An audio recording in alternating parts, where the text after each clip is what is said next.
I guess a lot of people are asking that question as well. Paano nga ba ako magsisimula pagdating sa success? Hi, this is Biggs, and let's turn your situation to life coaching lessons. Ang lagi ko sinasagot dyan is, ano ba talaga muna yung meaning ng success para sa isang tao?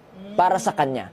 I had a really wonderful conversation with a former seaman. And ang ganda lang nung sinabi niya sa akin, ano ba talaga yung gusto mo mangyari sa iyong buhay? Kasi kung ang importante sa iyo is money, wealth, and materialism, edi sige, magsiman ka for the next 20 years.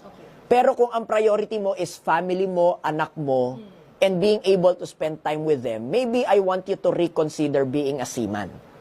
So, I want people to start with that. Na ano ba talaga yung priority niya sa kanyang buhay? Kasi pwede naman talaga na materialistic at the expense of family, or family at the expense of materialism.